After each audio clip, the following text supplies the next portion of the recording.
समाज रे बहुत कथा घटुची ताकू ठीक भावरे भाबिबा बा समाधान करिवार रास्ता मिलुनी। गोटे बुढ़ी माँ ताकू बयस होउची 92 वर्षर जड़े बुढ़ी माँ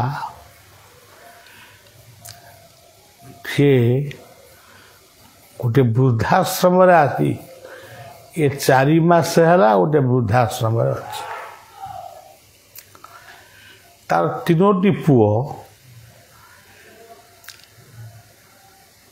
केही ताकू देखु नाहंती कि पचारू नाहंती कि किछि नहीं। तार एकमात्र कारण हला 3टी जाक पुओ कहले आम नारे जमीटा लेखिदे। जड़े मातृ हृदय माँ 3 जनक जमीटा को जनक नारे केमती लिखिदेव।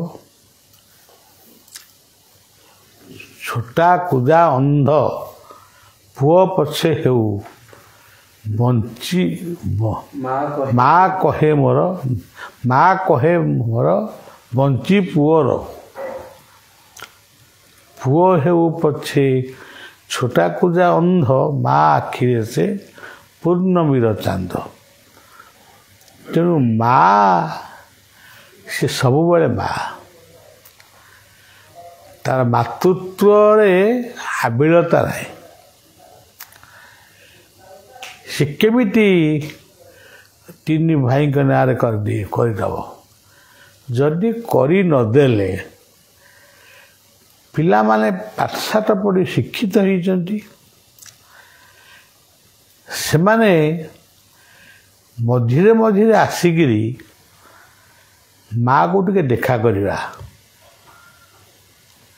किंबा फलमूल किंबा हाथ खर्च 10-50 कौन डब्बा ये मनोभाव भी नहीं।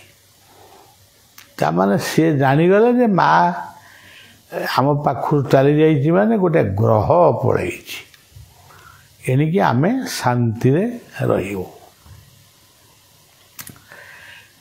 आजिर समाज रे आपण देखिबे केतोटी माँ आजी दुखरे अछंती। गोटे प्रकृति माँ जो माँ विषाक्त जल विषाक्त पवन विषाक्त सिरु फल फूल जन्म रोचे से गुड़िक विषाक्त आउ गोटे माँ हूँ विषाक्त गोमाता सी बर्तमान रास्ता कड़े बुलूची कौन से खाइब खाद्य से कौटू पाइब से अन्वेषण से करुछि तथापि से तार पेट पुरु नहीं कि पेट पुरे खाइला भली खाद्य ताकू कई दौना जदि कई दौथिबे का बाघर व्रत घर जदि किछि अईठा जिनिस बलि पड़िबो सेई गुडाक दौथिबे।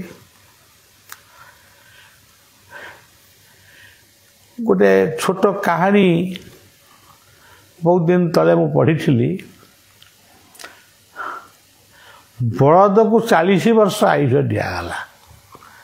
ब्रह्मा पितामह ब्रह्मा कहले बलद तुम्हें तो बहुत कामिका लोक कामिका पशु तुम्हें 40 वर्ष आयुष दिय। बलद आखि बुझी चिंता कला सेमानंकर मध्य ध्यान बा जानिबा क्षमता स्वतंत्र से कहला प्रभु 40 ବର୍ଷ ମୋତେ ଆପଣ ଦେଉଛନ୍ତି। ଏକରେ ମାଡ଼ ଖାଇବି, ଦୁଇରେ ପଘାରେ ବନ୍ଧା ହେବି, ତିନିରେ କାହା ବାଡ଼ ଭାଙ୍ଗି ଯଦି ପଶିବି ସେ ନିର୍ମୂଳିଆ ପାହାର ଦେବ, କାଞ୍ଜିଆ ଆଶାରେ ବସିବି। ଏତେ କଥା ପରେ ବି ପ୍ରଭୁ ମୋତେ ଅଇଁଠା ତୋରାଣୀ କୁଣ୍ଡା ଏଇଆକୁ ଖାଇବାକୁ ଦେବେ, ସଜ ଭାତ କି ସଜ ପେଜ ମୋ ଭାଗ୍ୟରେ ମିଳିବ ନାହିଁ। ତେଣୁ ପ୍ରଭୁ ମୁଁ ଆପଣଙ୍କୁ ପ୍ରାର୍ଥନା କରୁଛି, ଆପଣ ମୋ ଆୟୁଷଟାକୁ କମେଇ ଦିଅନ୍ତୁ। ମୁଁ ଏତେ ଦୁଃଖ ସହିପାରିବିନି। ଠାକୁରଙ୍କ ଭାଷା ହେଲା, ହଉ ଯଦି ତୁମେ ସହି ନପାରିବ ତାହେଲେ ତୁମକୁ 22 ବର୍ଷ ସମୟ ଦିଆହେଲା। ହଁ, ସେଇଟାକୁ ବରଂ ଚଳେଇବି। ଆଜି ଆପଣ ଦେଖିବେ ସେ ଗୋଟେ ଗାଈ, ସେଟା ଗାଈ ପାଇଁ କୁହାଯାଉଛି। ଆଜି ଗାଈ ବିପନ୍ନ, ମଇଁଷି ବିପନ୍ନ, ଆଉ ଛେଳି ବିପନ୍ନ, ମେଣ୍ଢା ବିପନ୍ନ, ଆଉ ବଳଦ ବି ବିପନ୍ନ। ରକତ ପାରି କରି ନିଗାଡ଼ି ଦେଉ ସେ କିଏ? ସେ ଚାଷୀ। ସେ ରକତ ପାଣି କରି ନିଗାଡ଼ି ଦେଉ କାହାକୁ ନେଇ ସେ ନିଗାଡ଼ି ଦେଉଛି? ସେ ବଳଦକୁ ନେଇ ତାର ରକ୍ତକୁ ସେ ପାଣି କରୁଛି। ତାକୁ କେତେ ଜଣ ଲୋକ ବୁଝୁଛନ୍ତି? ତେଣୁ ଯେଉଁମାନେ ବୁଝି ନାହାନ୍ତି, ବୁଝେଇଲେ ମଧ୍ୟ ବୁଝିବାକୁ ସେମାନଙ୍କର ଧୈର୍ଯ୍ୟ ନାହିଁ କି ସମୟ ମଧ୍ୟ ନାହିଁ ଯେ ଆମେ ଗୋଟେ କ'ଣ କଥାଟାକୁ ଟିକେ ବୁଝିବା, ସେ କଥା ବି ନାହିଁ। ତେଣୁ ଯେଉଁଠି ମା ଅବହେଳିତ, ଲାଞ୍ଛିତ, ଅପମାନିତ,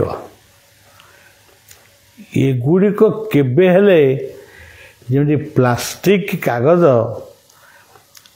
ସିଏ ତିଆରି ହେଇଯାଉଛି, କିନ୍ତୁ ଭୂମିରେ ତାକୁ ପକାଇ ଦେଉଛନ୍ତି, କିନ୍ତୁ ସେ ନଷ୍ଟ ହେଉନାହିଁ। ସିଏ ଭୂମିକୁ ନଷ୍ଟ କରୁଛି। ସେଥିପାଇଁ କୁହାଯାଉଛି ପ୍ଲାଷ୍ଟିକ ବର୍ଜନ କର, ଜରି ବର୍ଜନ କର। ଆଗରୁ ଯେମିତି ବ୍ୟବହାର କରୁଥିଲ ହସ୍ତଶିଳ୍ପର କେତେ ଗୁଡ଼ିଏ ଡାଲା, ଠେକି ବା ବୋତଲ, ଏହାକୁ ବ୍ୟବହାର କର। ପ୍ଲାଷ୍ଟିକ ବର୍ଜନ କର।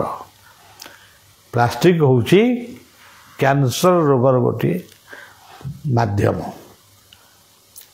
ତେଣୁ ଲୋକ ଆଇନ ବାଟରେ ଆଇନ ଅଛି, ସଚେତନତାର ପ୍ରଦୀପ ଆଜି ମିଜି ମିଜି ହେଇ ଜଳୁଛି, ସେ ସୁସ୍ପଷ୍ଟ ହେଉନି। ତେଣୁ ମା ଆଜି ସବୁଠାରୁ ଲାଞ୍ଛିତ। ଯେତେବେଳେ ମୁଁ ଶୁଣିଲି ଗୋଟିଏ ବୃଦ୍ଧାଶ୍ରମର ମା ମାନେ ଏଠିକି ଆସିଥିଲେ, ଏଇ ଅଳ୍ପ ସମୟ ପୂର୍ବରୁ ତାଙ୍କର ଆଶ୍ରମ ଅନ୍ତେବାସୀ ମାନେ ତାଙ୍କୁ ନେଇକରି ଆସିଥିଲେ। ତା ଭିତରେ କେତେକ ଯୁବକ ଗୁଡ଼ିଏ ଥିଲେ। ତାହେଲେ କୁହନ୍ତୁ ସଜ୍ଜନ, ସେଇ ଯୁବକମାନଙ୍କୁ ଆମେ ତ ସବୁବେଳେ ବଡ଼ ବଡ଼ କଥା ଚିନ୍ତା କରୁ, ବିବେକାନନ୍ଦଙ୍କୁ ଚିନ୍ତା କରୁ, ଲକ୍ଷ୍ମାନନ୍ଦଙ୍କୁ ଚିନ୍ତା କରୁ। ବିବେକାନନ୍ଦ ଆଜି ବି ଅଛନ୍ତି, ସେ ଛୋଟ ହୁଅନ୍ତୁ ବଡ଼ ହୁଅନ୍ତୁ, ଆଜି ବି ସେଇ ମନୋଭାବ ଅଛି ଲୋକମାନଙ୍କର। ସେଇ ମନୋଭାବର ଲୋକ ଆଜି ବି ବଞ୍ଚିଛନ୍ତି। କିନ୍ତୁ ଆଜି ଆମ ବ୍ୟବସ୍ଥା ବିଗିଡ଼ି ଯାଇଛି। ଆମେ ଜଣେ ଯଦି ନିର୍ଭୀକ ଭାବରେ ଦେଶ ପାଇଁ କି ଜାତି ପାଇଁ କିଛି ସ୍ୱର ଉତ୍ତୋଳନ କରିବା, ଆମ ଶିର କେମିତି ଛେଦ ହେବ ସେଥିପାଇଁ ଆମେ ଲାଗିପଡ଼ିବା। ତେଣୁ ସବୁଠାରୁ ଭଲ ନିଜକୁ ଗଠନ କର, ନିଜକୁ ଗଠନ କର, ଅନ୍ୟକୁ ସାହାଯ୍ୟ କର। ନିଜକୁ ଗଠନ କର, ଅନ୍ୟକୁ ସାହାଯ୍ୟ କର। ये दुईटी कथा जदि आपण माने करिवे जीवन रे बहुत लाभ आपण पाइबे। निजको गठन न करबा सहित अन्य को साहाय्य करिवो। परोपकाराय स्वर्गाय ए होची आजिर कथा। गोमाता मानक प्रति सचेतन हुंतु। वृक्ष तृण आदि वृक्ष गुड़िक लगी जितेबले माने सेतेबले आमे उठिलु तो से वृक्ष को हाणिलु।